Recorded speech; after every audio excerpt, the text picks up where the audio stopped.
sunset in Hua Hin. Richard Morgan had always pictured retirement as a quiet, dignified affair, gardening, the occasional pub quiz, maybe a cruise once in a while. But after 35 years as an accountant in Manchester, the grey skies, damp winters, and the creeping sense of sameness began to weigh on him. On a cold January evening, while leafing through a travel magazine, Richard saw a photo of a golden Thai beach lined with palm trees. The caption read, "Hua Hin, where the sunsets last forever." That night, he booked a 3-week trip. The trip became a turning point. The heat wrapped around him like a welcome blanket, the food exploded with flavor, and the people warm, smiling. Unhurried made him feel younger. He struck up conversations with locals and other retirees, and one night over beers with a fellow expat named Tom, the idea was planted. "Sell the house, mates. Move here. You'll never look back," Tom said.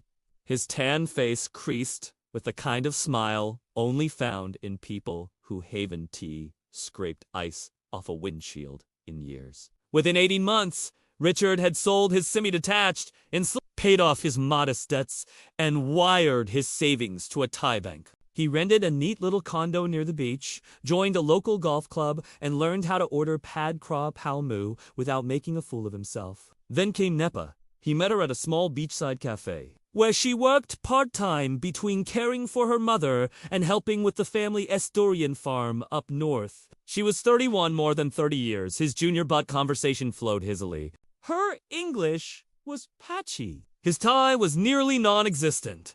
Yet somehow they managed. She laughed at his awkward attempts at local slang, and he admired her energy and quick wit. Over the next few months, Richard found himself arranging his days around her schedule. Breakfasts became late brunches when she could join. He took her shopping for a motorbike, paid for her phone bill, and helped with small repairs at her mother's house. By the time their 1-year anniversary rolled around, Richard was in deep.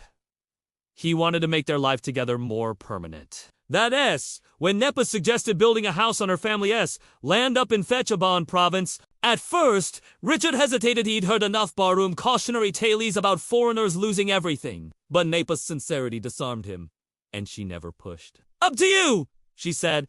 "If you happy, we do. If not, okay."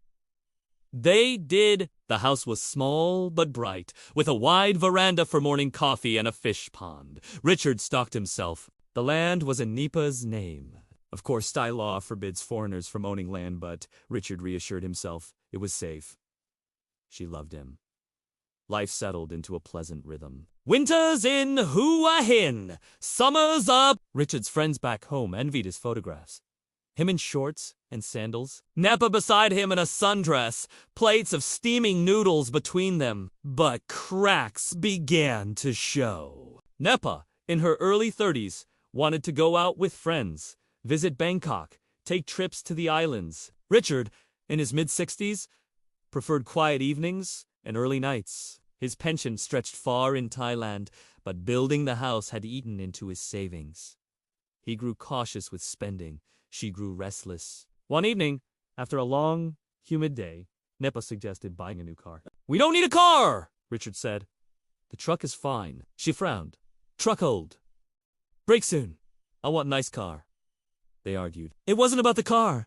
Really, it was about pace, about priorities, about the gap in years and energy neither had wanted to acknowledge. Still, they stayed together. There were good days, lazy afternoons on the veranda, laughter over silly TV shows, her patient attempts to teach him Thai cooking. But there was a shadow of tension now, a sense that something might give. It happened when Richard flew back to England for 6 weeks to visit his daughter. When he returned to Phetchabun, the house was locked. Nepa was gone. A neighbor told him she had gone south for work. She didn't answer his calls for a week, then finally sent a short message. "I meet someone. I'm sorry. Please be happy." The words landed like a stone in his stomach. Richard spent the next few months in a haze. He kept the Hua Hin condo and avoided going back to the house in He met other expats, some sympathetic, some smug in their "I told you so" warnings. Eventually, he accepted the reality. The house was hers. His money was gone. So was she. But Thailand still had its hold on him. One evening, Sitting at a street-side seafood stall, he realized something. He had come here for the sun, the sea, the food, and the freedom, not for a guarantee that life would be free of disappointment. Love could fail anywhere. Money could be lost anywhere. But the warmth of the breeze, the smell of jasmine in the night air, the slow rhythm of days here, that was still his. And so, Richard stayed. He made new friends, took up painting, and finally learned enough Thai to joke with the market vendors. The hurt faded, replaced by a cautious peace. He never built another house, never mingled romance with finances again. But sometimes, watching the crimson sunset over the Gulf of Thailand, he thought of Nepa not with anger, but with a bittersweet gratitude. She had been part of the dream and part of the lesson.